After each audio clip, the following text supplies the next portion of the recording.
नमस्कार प्यारे साथियों, जय हिंद जय भारत। मैं Ashok Dattawal, director major defence academy Barmer. विभिन्न सोशल मीडिया के माध्यम से, कॉल और फोन के माध्यम से बहुत सारे बंदों को जोधपुर सेना भर्ती में भाग लेने वाले, जो भर्ती 5 दिसंबर से 12 दिसंबर तक आयोजित होने जा रही है, डॉक्यूमेंट को लेकर बहुत सारी समस्या हो रही है। सर, डॉक्यूमेंट क्या तैयार रखें? आप लोग सबसे पहले जो इस वीडियो के माध्यम से जो डॉक्यूमेंट बता रहा हूं, वो सारे के सारे डॉक्यूमेंट तैयार रखना।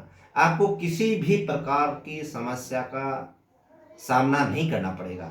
सबसे पहले आपके पास सेना भर्ती द्वारा फिजिकल एडमिट कार्ड जारी जो होगा, वो आप एडमिट कार्ड अपने पास रखें और एडमिट कार्ड पे आप एक फोटो चिपका लें और फोटो पर सिग्नेचर कर दें। नीचे दे रखा है सिग्नेचर ऑफ कैंडिडेट, वहां भी आप सिग्नेचर कर दें। जो आपने फॉर्म भरते वक्त साइन किया था वो सेम होना चाहिए। उसके बाद पैलेस दे रखा है, पैलेस जिस जगह आपकी सेना भर्ती हो रही वही आपका स्थान लिखना है, जैसे जोधपुर। फिर आपकी दे रखी डेट, जो आपकी एडमिट कार्ड पे डेट आ रखी है, जैसे 5 दिसंबर है तो वो 5 दिसंबर 2024 डालें। 6 दिसंबर है तो 6 दिसंबर 2024 डालें, वही डेट लिखें।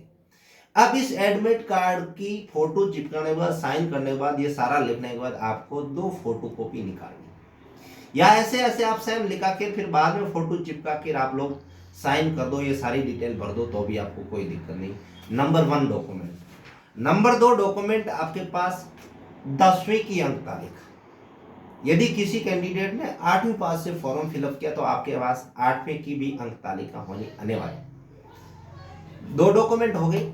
तीसरा डॉक्यूमेंट आपके पास 12वीं की अंक तालिका।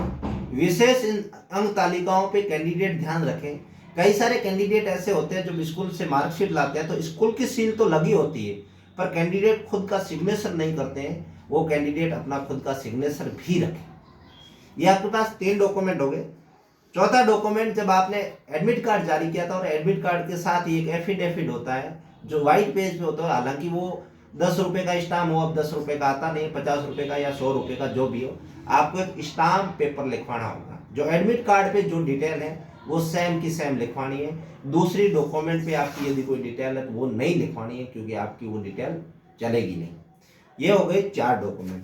5वां डॉक्यूमेंट आपका ये है कि जाति प्रमाण पत्र सिर्फ राज्य द्वारा प्रमाणित राज्य का ही होना चाहिए, केंद्र का नहीं होना चाहिए। केंद्र का इंग्लिश वाला आता है, यदि किसी के पास है तो भी चलेगा, नहीं है तो भी चलेगा, पर ये राज्य का जो हिंदी में आता है ये आपका किसी भी रूप में बनना हुआ अनिवार्य होना चाहिए।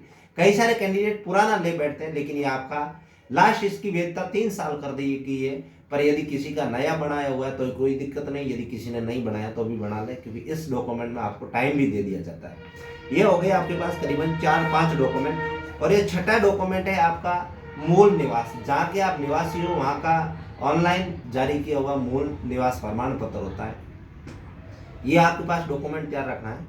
उसके बाद स्कूल द्वारा प्रमाणित चरित्र प्रमाण पत्र, जब आप लोग टीसी लाए थे और टीसी के साथ आपको सर्टिफिकेट दिया था, वो सेम चरित्र प्रमाण पत्र आप जिस स्कूल से, चाहे 10वीं की हो चाहे 12वीं की हो, उस स्कूल से अधिकतर आप लोग 10वीं की मार्कशीट जहाँ पर आपने 10वीं की थी उसी स्कूल से वापस न्यू डेट का सर्टिफिकेट बना के लाना है कि आपका चरित्र उत्तम है, और आपकी जो भी वर्तमान समय में प्रिंसिपल है उसकी सील लगा के, डेट लगा के ये सर्टिफिकेट आपके लाना है। ये स्कूली चरित्र प्रमाण पत्र। उसके बाद आपका पुलिस वेरिफिकेशन, आपने ऑनलाइन आवेदन किया होगा और पुलिस ने वेरिफिकेशन करके आपको सारा डेटा दे दिया है। ये ऑनलाइन जारी पुलिस वेरिफिकेशन प्रमाण पत्र है, ये भी आपके पास रखना है।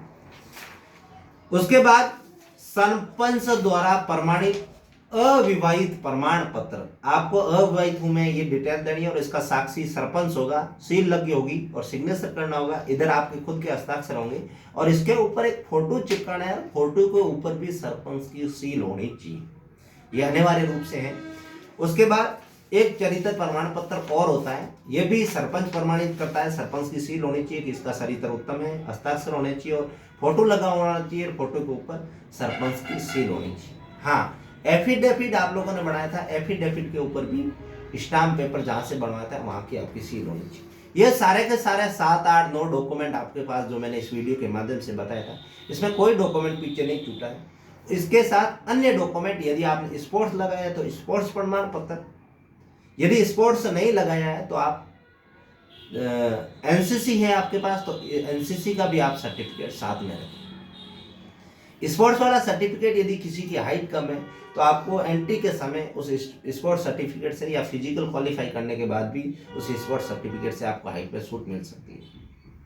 ठीक, इसके साथ साथ आपको कम से कम 20 फोटो रखने हैं एक ही कलर में, जो आपने चरित्र पे लगाया, चाहे आपने अविवाहित पे लगाया, चाहे आपने स्टाम्प पे लगवाया, वो सेम के सेम फोटो होने चाहिए ताकि किसी भी समस्या का आपको सामना नहीं करना पड़े। इनके साथ साथ मैंने एक वीडियो के माध्यम से और डिटेल दी थी, किसी कैंडिडेट का जिला अलग दर्शायित हो रहा है और डॉक्यूमेंट अलग जिले से सारे बने हुए, उसका भी एक एफिडेविट बनाना है, वो एक वीडियो के माध्यम से मैंने जानकारी दे दी थी।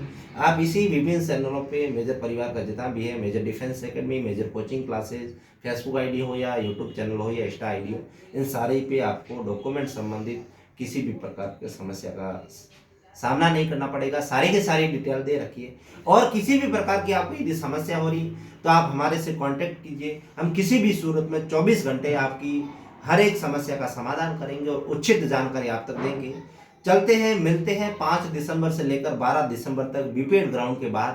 हर एक समस्या के लिए आपके साथ खड़ा रहूंगा। आप लोग बस आशीर्वाद बनाए रखें और ये वीडियो सारे के सारे सेना भर्ती की तैयारी करने वाले उन युवाओं तक अधिक से अधिक उन ग्रुपों में सारों में शेयर कर दें ताकि किसी भी बच्चे को डॉक्यूमेंट संबंधित समस्या का सामना नहीं करना पड़े। जय हिंद, जय भारत। आपको बहुत बहुत बधाई, बहुत बहुत शुभकामनाएं। आप नेक्स्ट स्टेप में उत्तीर्ण हो, आपका भविष्य उज्जवल हो। जय हिंद।